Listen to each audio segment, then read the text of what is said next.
Welcome back, you incredible humans. It is another episode of Medshield Movement Connect show with me, Dr. Fez. We are going to be talking about mental health because it is Mental Health Awareness Month, and we have a counselor here who's going to enlighten us, Sasha Pather. Get ready to know what you don't know about being body brilliant. This is the Medshield Movement Connect show, where we connect the dots between fitness, health, wellness, nutrition, and of course you. Hosted by me, Dr. Fez Mkhize, and a special guest that we have every month, sharing knowledge, insights, and groundbreaking tips on how to get fitter, be stronger, and live healthier.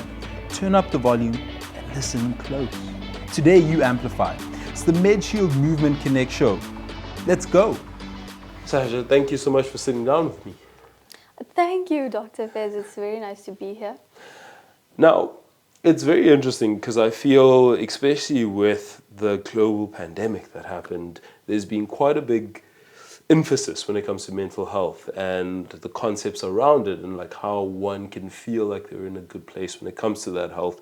And I always want to ask, especially someone in your field, what or how would you describe mental health?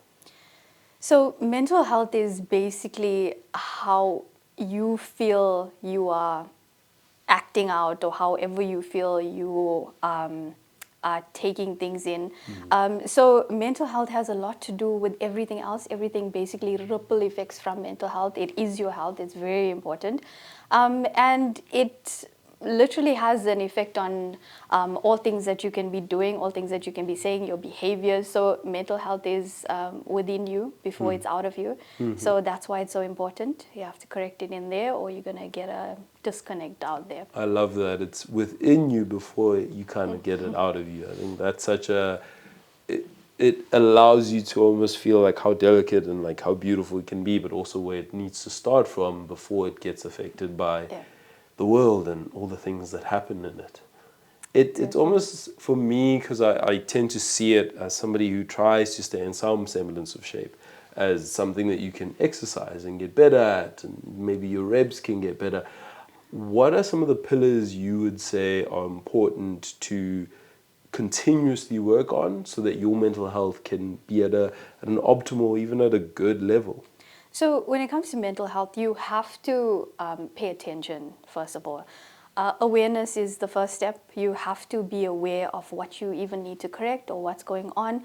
You would know yourself better than someone from the outside. So you would know if something's off. You would know if something needs to be, optimized in some way. I think some ways that you can kind of like enhance your mental health is definitely having balance, definitely paying attention to what's important to you, what's important around you, and also prioritizing things, keeping to a routine.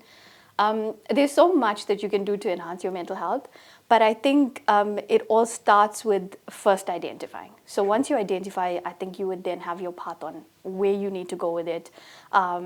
There's so much of balance that needs to come in on all aspects with your life. So you can't have too much of something and too less of something because you're going to feel it eventually. But yeah, balance is definitely very important. Sure, definitely. And I think that's always within any health concept is the idea of balance. Yeah. How would you say, through your experience, somebody who might not have that balance or might have swayed to a side where their health isn't great, how that might look, some of the things that you might see?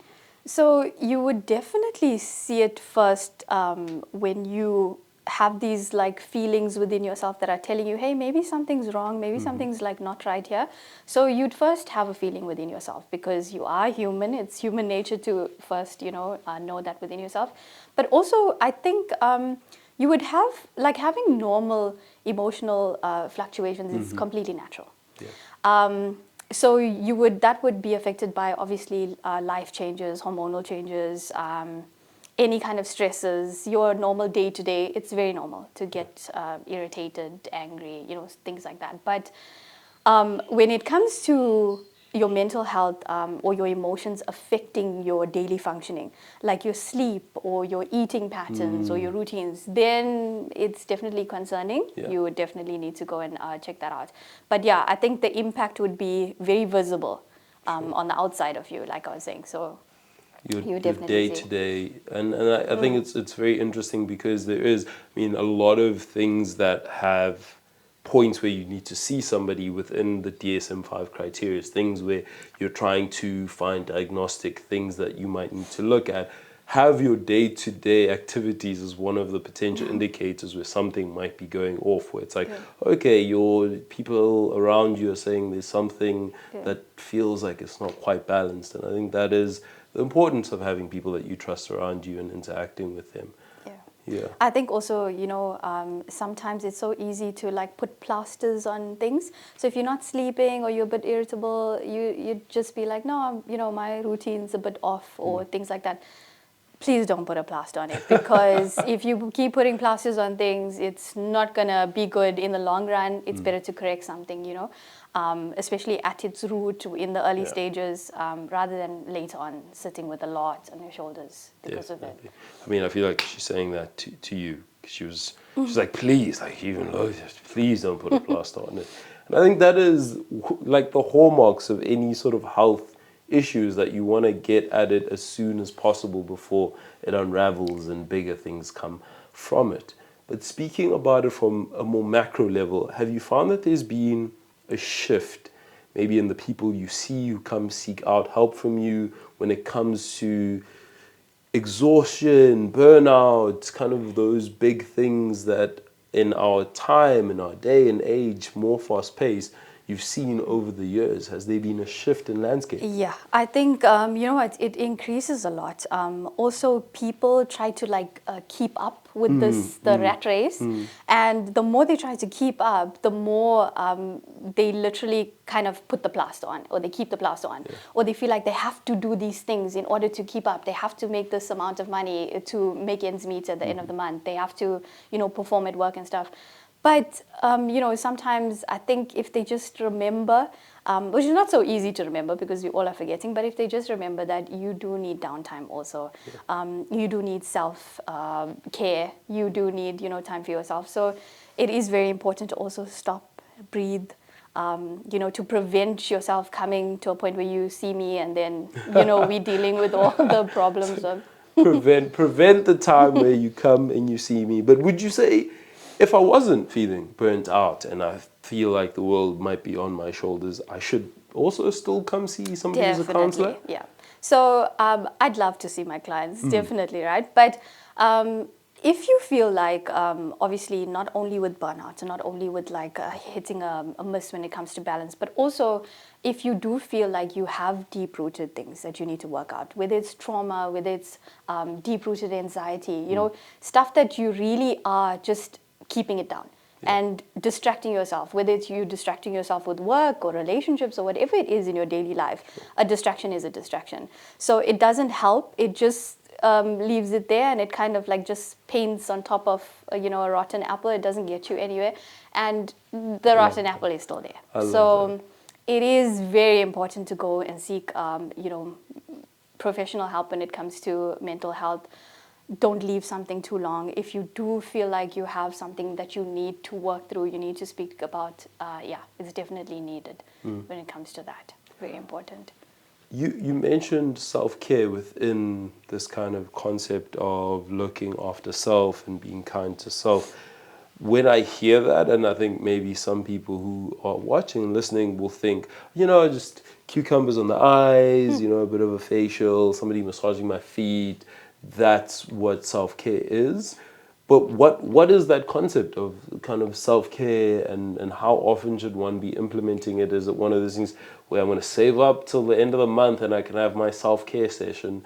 Is that, or how would you describe it? You see, so self-care can come in those forms. Sometimes also, especially I can talk from a womanly point of view. If you want to go and, do your eyebrows or go do a facial or something, it's it is self-care, and it's time for yourself. However, when it comes to mental health, sometimes literally just walking outside, taking a 5-minute breather, feeling wind on your face and watching nature and, just being in nature, sometimes the relaxation and the quietening of your mind, that is self-care. So, having a peaceful space where your thoughts are, that's self-care. Processing your thoughts, journaling, all these are real good self-care tools that you can use, and they're very inexpensive. Some cost nothing, but it's kind of even more difficult to do than a financial tool. So these definitely help. They definitely are very needed. And yeah, I think for self-care, you can do it as often as you need it. So sometimes maybe once a week, once in 2 weeks, every month, whenever you can find the time. But as long as you are finding the time, you can start off small, like I said, 5 minutes outside, or going for a walk, once a week. But as long as you start. As long as you start. I love that. It's almost like when you're starting to run, they're just like, you're not going to get that sub 25 or sub 35K, but as long as you start doing those processes, they'll definitely pay off in the long run. Yeah. Now, this is the part where I hopefully get a rapid fire in terms of concepts when it comes to fortifying oneself from a mental standpoint. Just maybe practices that you would suggest for people at home, or even if it's a book or a concept that they can go back to. Usually I ask for 3. It's a lot, I know, but things that we can do to fortify ourselves, because life will happen.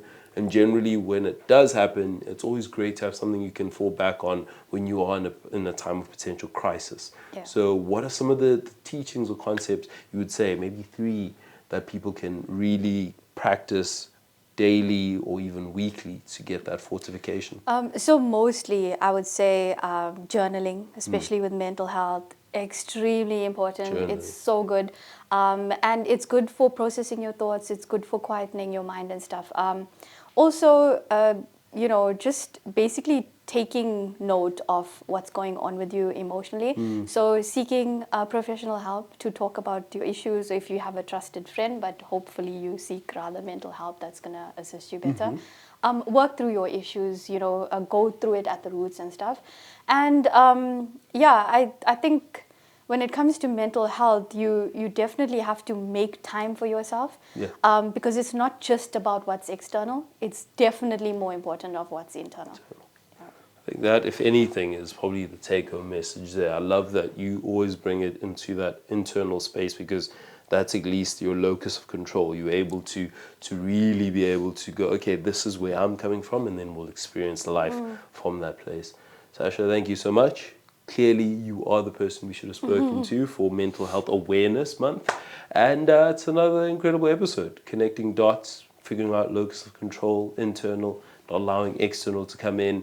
And I mean, she said it herself. You need to have somebody who knows about mental health as one of those 3 important things. So do look her up, get in contact. And it's me, Dr. Fez, seeing you next time, I guess, when we have another thing that we're going to connect just for you. Looking for a healthcare partner for life?